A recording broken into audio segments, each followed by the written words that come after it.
जय श्री कुल देवता। मकर संक्रांति के इस पावन दिन पर जब श्री सूर्य नारायण उत्तरायण होते हैं, तब सूर्य देव के इन 108 दिव्य नामों का स्मरण न केवल पापों का नाश करता है, बल्कि आयु, आरोग्य, धन, तेज, सफलता और कुल कल्याण प्रदान करता है। एकाग्रता से सुने, श्रद्धा से जुड़ें और सूर्य देव की कृपा अपने जीवन में आमंत्रित करें। श्री सूर्य अष्टोत्तर शतनामावलिः। ओम अरुणाय नमः, ओम शरण्याय नमः, ओम करुणारस सिंधवे नमः, ओम असमान बलाय नमः, ओम आर्तरक्षकाय नमः, ओम आदित्याय नमः, ओम आदिभूताय नमः, ओम अखिलागमवेदिने नमः, ओम अच्युताय नमः, ओम अखिलज्ञाय नमः, ओम अनंताय नमः, ओम मीनाय नमः, ओम विश्वरूपाय नमः, ओम इज्जाय नमः, ओम इंद्राय नमः, ओम भानवे नमः, ओम इंदिरा मंदिराप्ताय नमः, ओम वंदनीयाय नमः, ओम ईशाय नमः, ओम सुप्रसन्नाय नमः, ओम सुशीलाय नमः, ओम सुवर्चसे नमः, ओम वसुप्रदाय नमः, ओम वसवे नमः, ओम वासुदेवाय नमः, ओम उज्ज्वलाय नमः, ओम उग्ररूपाय नमः, ओम ऊर्ध्वगाय नमः, ओम विवस्वते नमः, ओम उद्यत्किरणजालाय नमः, ओम ऋषिकेशाय नमः, ओम ऊर्जस्वलाय नमः, ओम वीराय नमः,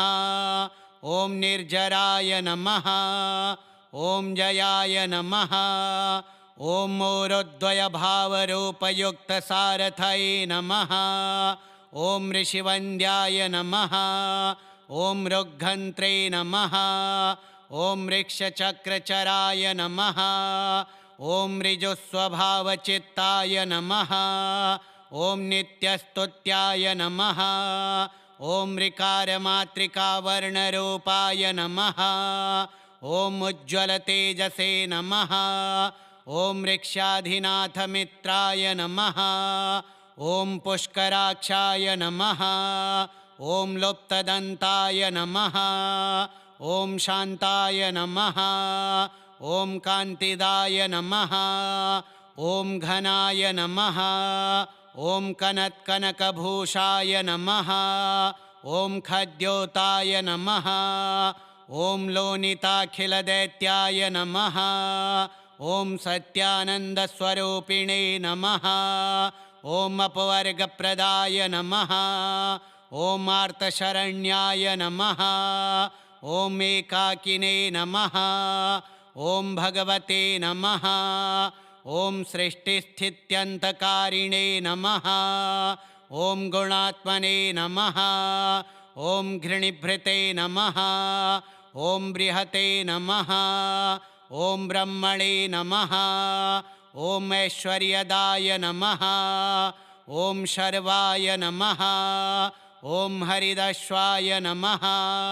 ओम शौरये नमः, ओम दशदिक्सम्प्रकाशाय नमः, ओम भक्तवश्याय नमः, ओम ओजस्कराय नमः, ओम जैने नमः, ओम जगदानन्दहेतवे नमः, ओम जन्ममृत्युजराव्याधिवर्जिताय नमः, ओम उच्चस्थानसमारूढरथस्थाय नमः, ओम असुरारये नमः, ओम कमनीयकराय नमः, ओम अब्जवल्लभाय नमः, ओम अन्तर्बहिप्रकाशाय नमः, ओम अचिन्त्याय नमः, ओम आत्मरूपिणे नमः, ओम अच्युतानन्दाय नमः, ॐ अमरेशाय नमः ॐ परस्मै ज्योतिषे नमः ॐ महस्कराय नमः ॐ रवये नमः ॐ हरये नमः ॐ परमात्मने नमः ॐ तरुणाय नमः ॐ वरेण्याय नमः ॐ ग्रहाणां पतये नमः ॐ भास्कराय नमः ॐ आदिमध्यान्तरहिताय नमः ॐ सौख्यप्रदाय नमः ॐ सकलजगतां पतये नमः ॐ सूर्याय नमः ॐ कवये नमः ॐ नारायणाय नमः ॐ परेशाय नमः ॐ तेजोरूपाय नमः ॐ श्रीं हिरण्यगर्भाय नमः ॐ ह्रीं सम्पत्कराय नमः ॐ ऐं इष्टार्थदाय नमः ॐ अनुप्रसन्नाय नमः ॐ श्रीमते नमः ॐ श्रेयसे नमः ॐ भक्तकोटिसौख्यप्रदायिने नमः ॐ निखिलागमवेद्याय नमः ॐ नित्यानन्दाय नमः ॐ सूर्यनारायणाय नमः ॐ अरुणाय नमः ॐ शरण्याय नमः ॐ करुणारससिन्धवे नमः ॐ असमानबलाय नमः ॐ आर्तरक्षकाय नमः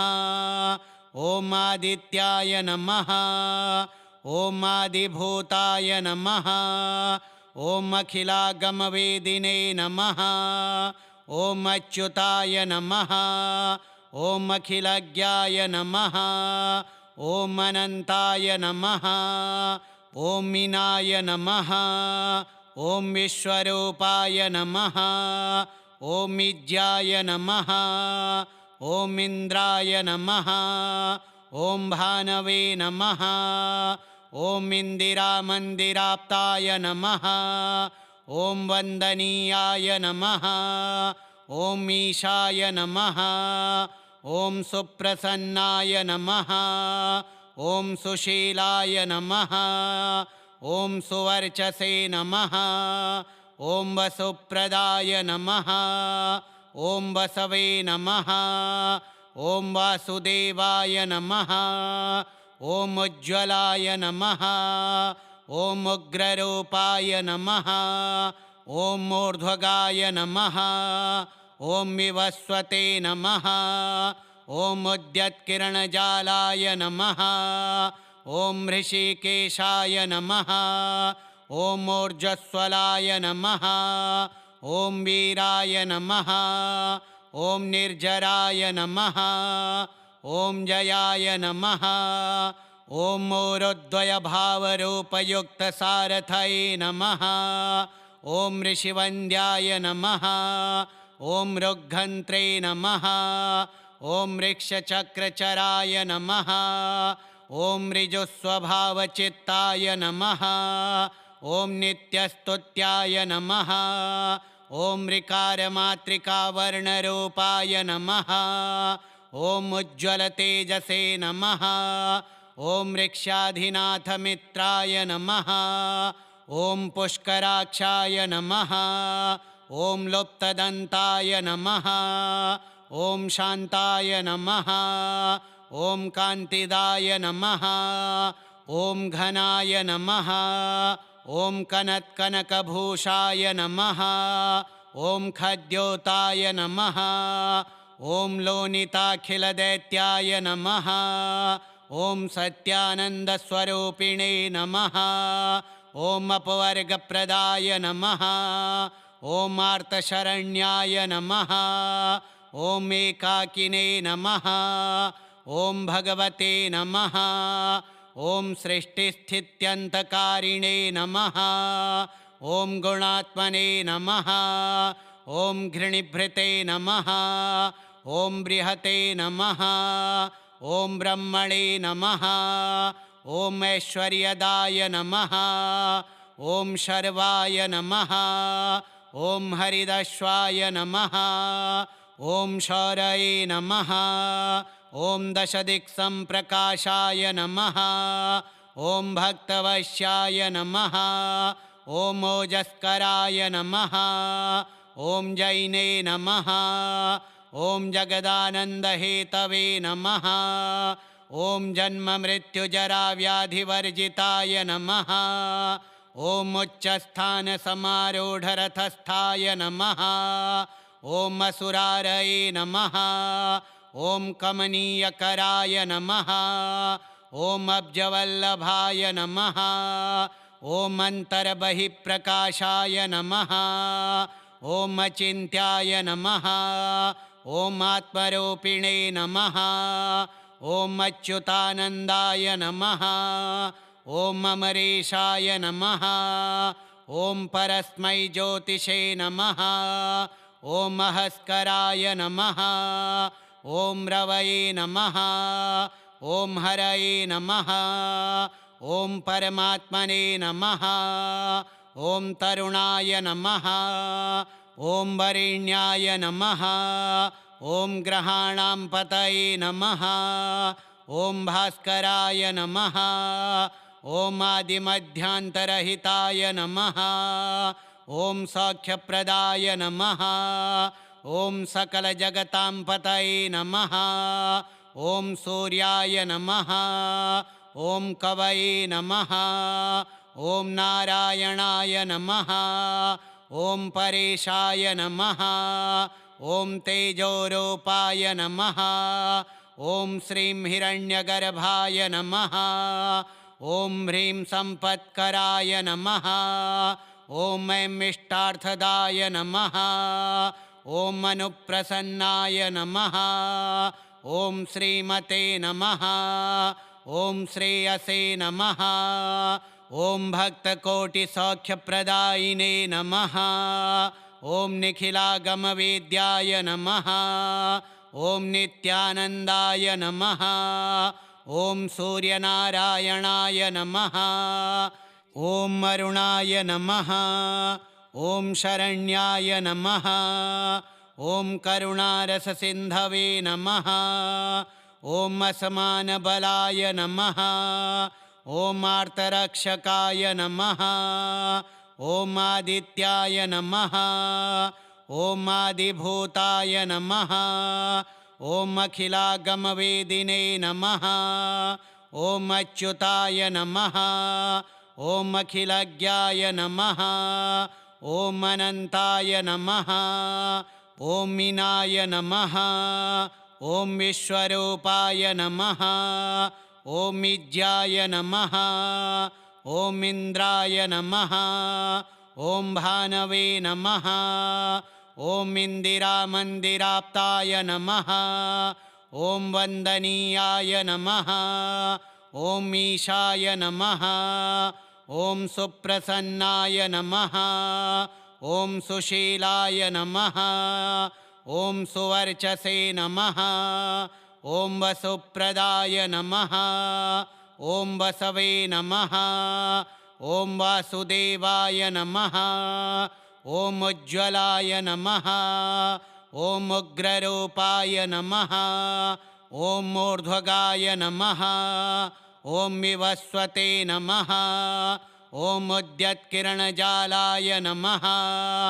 ॐ ऋषिकेशाय नमः ॐ ऊर्जस्वलाय नमः ॐ वीराय नमः ॐ निर्जराय नमः ॐ जयाय नमः ॐ ऊरुद्वयभावरूपयुक्तसारथये नमः ॐ ऋषिवन्द्याय नमः ॐ ऋग्घन्त्रे नमः ॐ ऋक्षचक्रचराय नमः ॐ ऋजुस्वभावचित्ताय नमः ॐ नित्यस्तुत्याय नमः ॐ ऋकारमातृकावर्णरूपाय नमः ॐ उज्ज्वलतेजसे नमः ॐ ऋक्षाधिनाथमित्राय नमः ॐ पुष्कराक्षाय नमः ॐ लुप्तदन्ताय नमः ॐ शान्ताय नमः ॐ कान्तिदाय नमः ॐ घनाय नमः ॐ कनत्कनकभूषाय नमः ॐ खद्योताय नमः ॐ लोनिताखिलदैत्याय नमः ॐ सत्यानन्दस्वरूपिणे नमः ॐ अपवर्गप्रदाय नमः ॐ आर्तशरण्याय नमः ॐ एकाकिने नमः ॐ भगवते नमः ॐ सृष्टिस्थित्यन्तकारिणे नमः ॐ गुणात्मने नमः ॐ घृणिभृते नमः ॐ बृहते नमः ॐ ब्रह्मणे नमः ॐ ऐश्वर्यदाय नमः ॐ शर्वाय नमः ॐ हरिदश्वाय नमः ॐ शौरये नमः ॐ दशदिक्सम्प्रकाशाय नमः ॐ भक्तवश्याय नमः ॐ ओजस्कराय नमः ॐ जैने नमः ॐ जगदानन्दहेतवे नमः